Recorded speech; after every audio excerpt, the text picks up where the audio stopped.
Hey guys, welcome to the one where I do a podcast. It's the only true podcast for It's the only true podcast for real fans of the show, Friends. So what we do, as you already know, we analyze. We're gonna analyze every episode of Friends ever released. So I've been rewatching all of Friends, starting with the pilot, and I mean, wow. You just jump into that pilot. You get hit by, that theme song. Hey guys, it's the host in the editing room here. I was just listening back to that. That is not really at all how the Friends theme song goes. It's more of a bum bum ba da da dum bum ba dum bum. Probably like maybe an octave higher, but yeah, I definitely know how the theme song goes. I don't want you guys to think that I don't. So yeah, thanks. Hey guys, it's your host. I was re-editing the final cut of this show, and that's still not really how the Friends theme song goes. It's more of a bum bum ba da da dum bum ba dum bum. I think I have to do it up to speed, otherwise I can't do it like they do in the show. And I try to do it slow. I kind of jabble the notes here. I'm like, do. See, I can't do it, so I think I should just do it fast. Dum dum da da da dum dum da dum dum. See, I did it now. Okay, so don't think I don't know how to do the theme song. Hey guys, it's your host again. Also in the editing room, I just realized that I put two edits right next to each other in the podcast, which I don't think is very professional, and you probably shouldn't do that. But I don't know how to fix that in Audacity, so this is just an edit to say that I am sorry. So good, and I'll try not to do that again. I can't get enough. The Rembrandts, they just really knocked it out of the park with that one. You know, it's amazing. And I mean, if we're just starting from the very beginning, Friends, it's a show. It's about friends, you know? And they try to establish that, of course, right off the bat in the first scenes, all right? So we get to see the Central Perk for the first time. We see Phoebe, Joey, and Chandler. And Joey, he gets the first joke of the show. He gets the first laugh, right? Which is surprising because, I mean, usually we think of Chandler. Chandler's the real jokester, right? Although he makes all his jokes, like,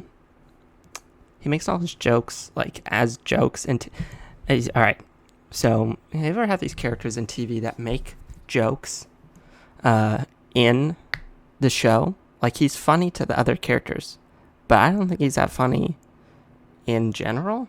So, yeah, anywho, the show just jumps right into it. Ross his wife left him because he's a lesbian, which, I mean, is a classic.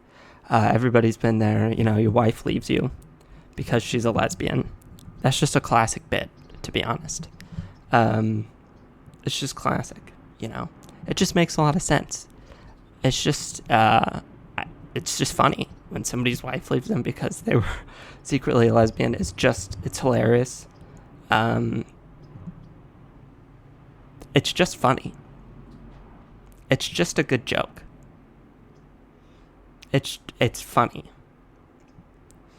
Okay, I've actually been rewatching Friends on Netflix, right? Because that's where I I hope you can't hear the birds outside. I don't want to have to edit this audio and get rid of that. But oh God, shut up.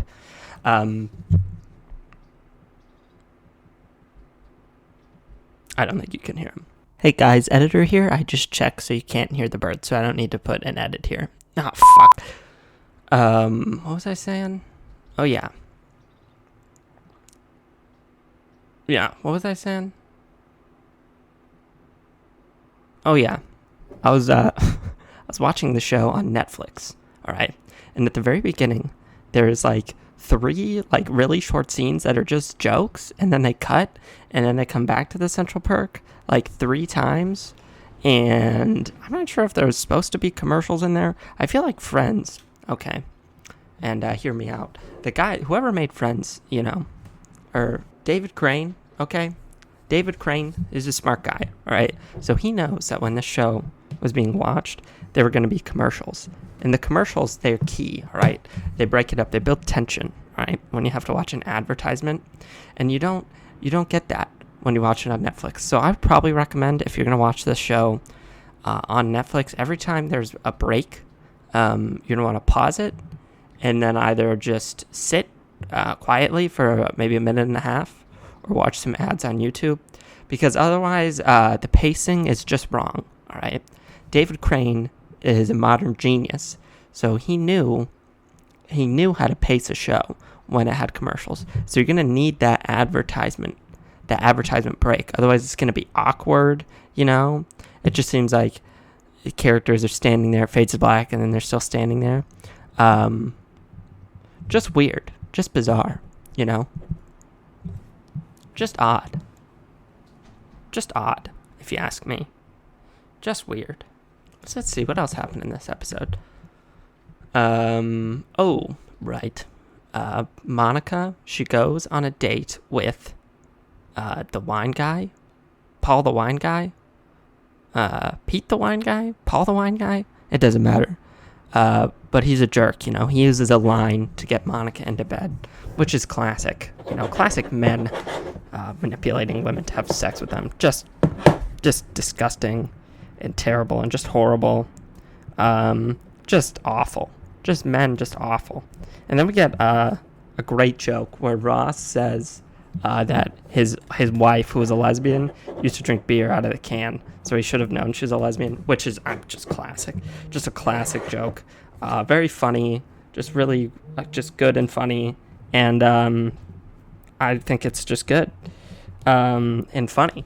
I think it's funny, and I think that's good. And that, I mean, actually, in kind of a meta way, maybe that makes sense that Ross is, you know, actually, I take it all back. David Crane, genius. Ahead of his time, to be honest. Ahead of his time. So he knew that it only makes sense to make fun of a character for being homophobic like Ross is right then by having his wife actually be a lesbian and then leave him. It just makes sense. It's actually a very meta commentary on how we treat people who are not heterosexual, you know?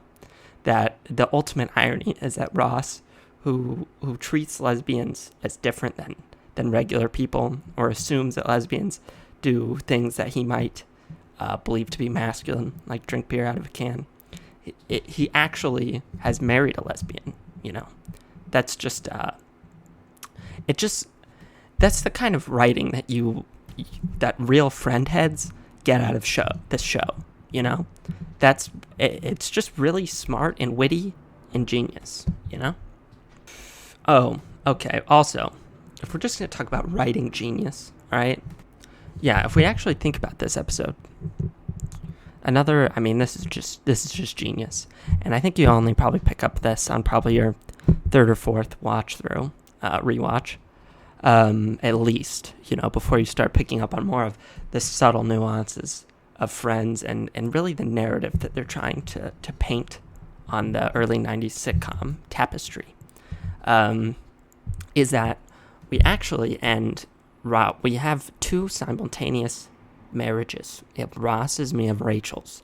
And while Rachel's never gets started, Ross's is just ending.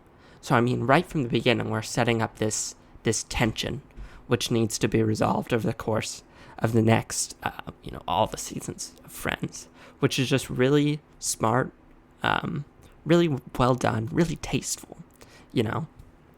What else happens in this episode? Ooh, we get the line, I just grabbed a spoon. Wow, guys, I just listened back to myself saying that, still sent tingles down my spine. Holy shit. Which is, Ross says this because Joey tells him, hey man, you know, you just got divorced, just grab a spoon, because women are like ice cream, I guess, which is genius. I mean, David Crane, comparing women to ice cream just makes a lot of sense, because when it's hot outside, they melt. No, that doesn't make sense, because when they, women are like ice cream, because, they make me fart.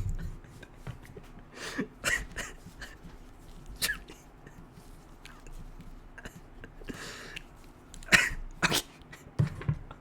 But women are like ice cream because they women are like ice cream because you can buy it. No, because I have it in my freezer. No, women are like ice cream because, it doesn't matter. Joey says the line, and he's supposed to be the stupid character. So who cares? All right, it doesn't mean anything. But Ross, follows this up with, I just grabbed a spoon, which is, he says that at the end after he says he might ask out Rachel, which is a classic Ross move, and the classic will they, won't they. Ross, he's just such a screw up. I mean, even if you're a total Ross head, even if you're a big time Ross head out there, you know that Ross is just a total goofball. He can't do anything right? He just can't do anything. He just sucks. Okay, we also in this episode establish some pretty important backstory and character traits. Just, can I snap? God damn it. Come on. Damn it. Can that?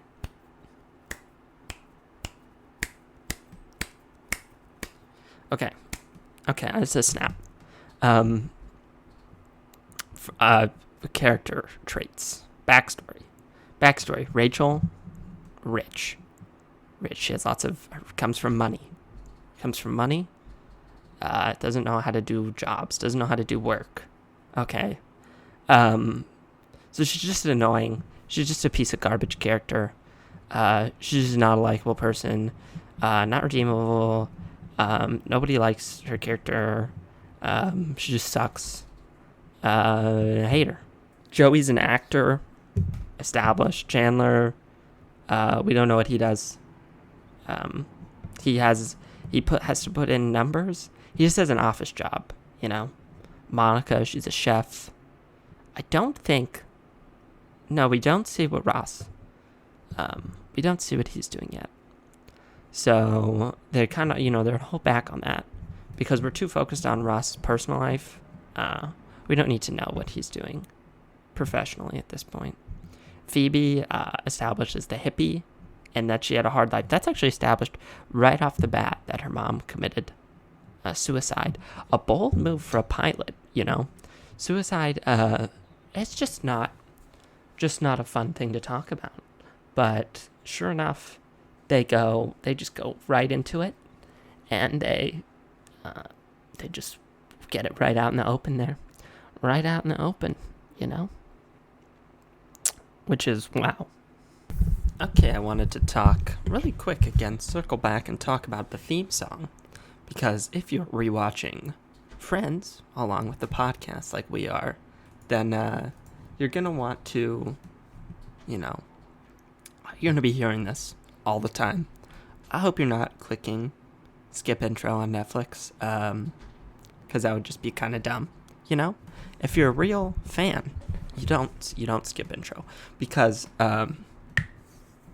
Cranes, it's an important part of the story, It gets you in the mood. It builds a certain world right off the bat. So to just skip that would be like to not look at the cover of a book, to not listen to the first song on an album, not read the first chapter of a book, not watch the first part of a movie, not eat the first bite of a sandwich, just take a scoop of ice cream and throw it in the garbage, the first one. That's basically what you're doing. It's just disrespectful, and it's stupid, and you shouldn't do it. So don't do it. Now I had to look something up really quick about the Rembrandts here. Just apologies for not doing my research. Hey guys, editor here.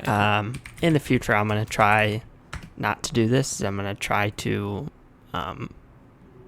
do a couple less edits, because I feel like this is just kind of sloppy craftsmanship. Really, and if I'm gonna be doing this for every episode, it's gonna get pretty old if you repeatedly have to listen to me look stuff up. So this isn't gonna happen in the future. I'm gonna tighten up the screws, and no more just typing in the background while I try to fill time editing room. It's just not. I don't think this is a good way to do a podcast. So okay, I'm coming back. So bye. We got the Rembrandts, as you know, they're a musical duo. This was probably easily their biggest hit. I mean, to be part of such a cultural landmark and to be at the beginning of every episode, it's just huge. I mean, it would be career. If you were a musician and you were able to make the theme song for a show on the level of Friends, then you would probably just stop playing music, I imagine, after that point, because it would just be a creative peak, a plateau where no matter how much you want to make something else or still be creative, essentially there's no purpose, there's no point, because you've already peaked. And that's what the Friends theme song is. It's a creative peak, a proverbial Mount Olympus where the gods of creativity reside. And that's just it, and obviously, it wasn't that long ago, the anniversary of the Rembrandts passing, as they actually did die in the September 11th attacks in 2001. Quite a tragedy. So, very sad that happened. So, they obviously didn't get to see the end of the show. And to see their kind of art come to fruition. But I think it's important to still move past that fact and embrace, that their art still touches so many people in such a deep way. So yeah, rest in peace. Thank you for your service, the Rembrandts. Okay, as you guys all know, podcasts aren't cheap, so it's now time to thank our sponsor for this episode. Our sponsor is Season to Door. If you guys don't know what Season to Door is, it's a great subscription service for $15 a month. They're going to deliver a sitcom season DVD to your house every month, $15 a month. I use it, super great deal. I have almost all of Frasier, and I obviously already own all of Friends.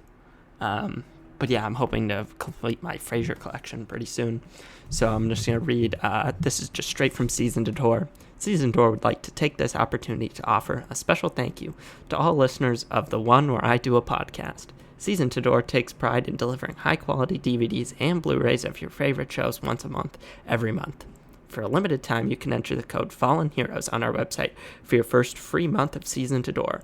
We urge you to remember the Rembrandts and their contributions to art and music that was cut tragically short on that fateful September morning. Remember to enter the code Fallen Heroes on our website for a first month free and a special bonus DVD. Thank you and God bless.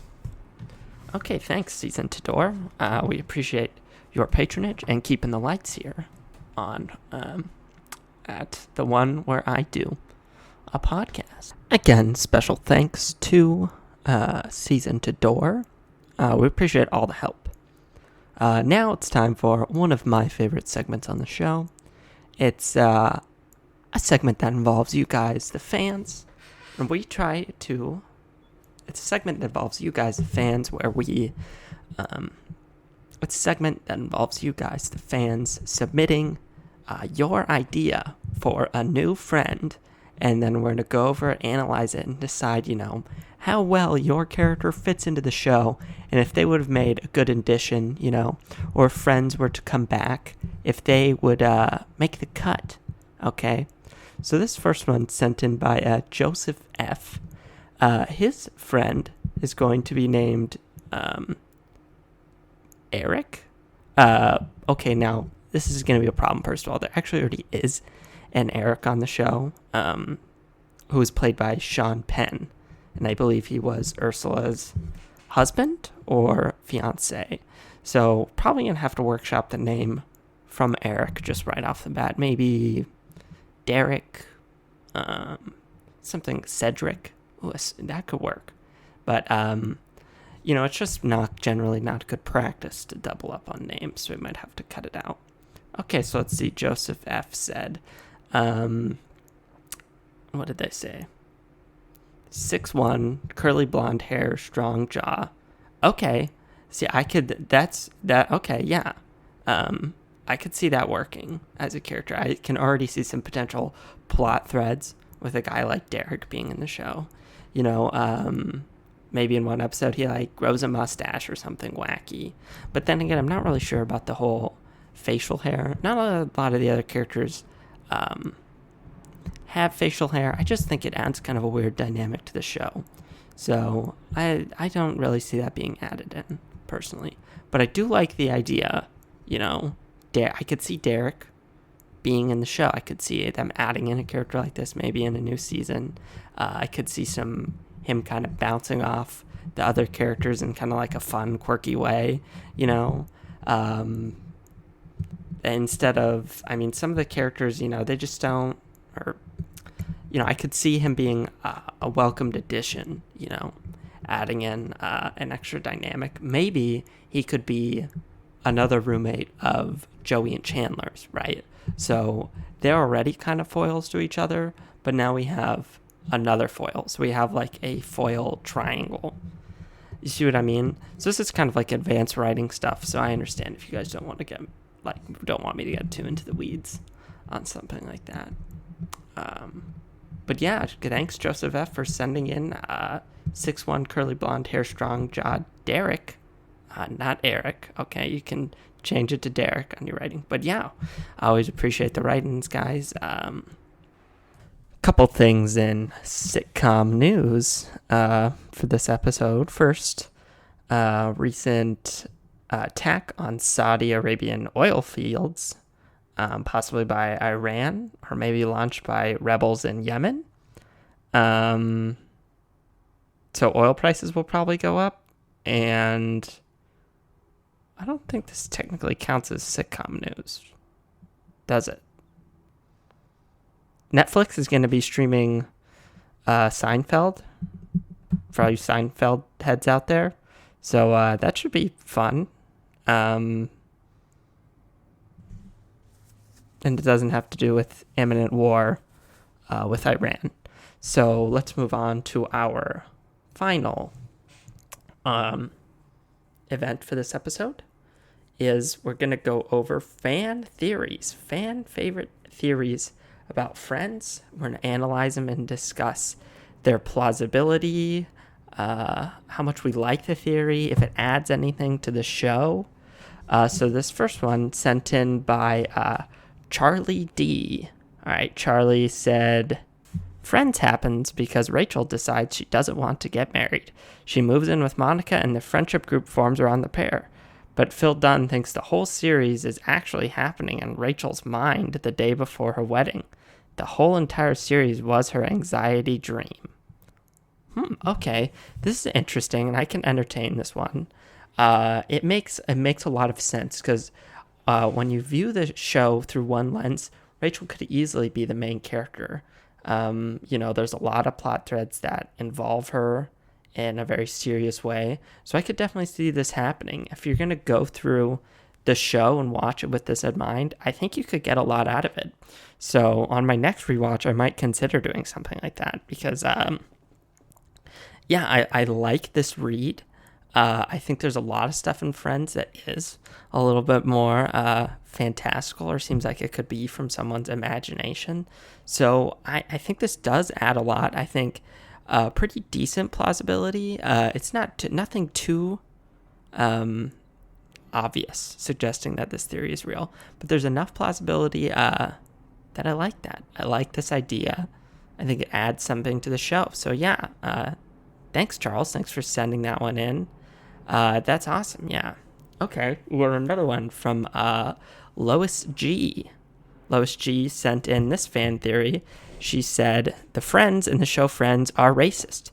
They never hang out with any person of color, even if some may argue that they do not partake in any overt racist or discriminatory actions. Their decisions to keep their friend group exclusively white reveals some biases the friends might have.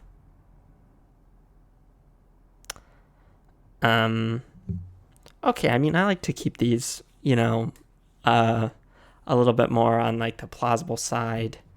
But this is, I don't see this at all. I think this is pretty outlandish and pretty out there. I I just don't see where you're coming from. I don't see this angle. I don't think it certainly doesn't add anything to the show viewing it this way. And it's not even true. Joey is Italian, so this is just like, it's like I said, it's just not true. It doesn't add anything to the show. It's a very negative read. And no, I just don't think, this one's just this is too far-fetched. And I don't think so. It's just too out. It's just this is pretty beyond the pale. I mean, I like to keep the fan theories, we like to get creative, but for just future people writing in fan theories, I want you to take a step back when you do it and then think about it from, a logical, reasonable person's perspective and think, okay, reasonably, could I even think that the people in Friends are racist? And if you've watched the show as many times as I have, obviously this is not true. It is not racist. Okay. No. All right. So just, if you're going to write in theories in the future, let's just try to keep them a little more on the serious side and not just really go something, crazy. Like if you want to tell me about how, I don't know, like Ross is secretly controlled by an alien and that's why he does the things he does. Okay, that's fine. Like if you justify it and you give me explanations for why that might be the case, I get it. But if you want to send me some ridiculous take about how the Friends are actually like they're racist, and I don't know, I just can't like read that and take it seriously. You know what I mean? Like it just doesn't. Nothing about this resonates with me. So. Yeah, I just don't think so. Hey guys, in the editing room here, just listening back to that take I had on whether the show is racist or not.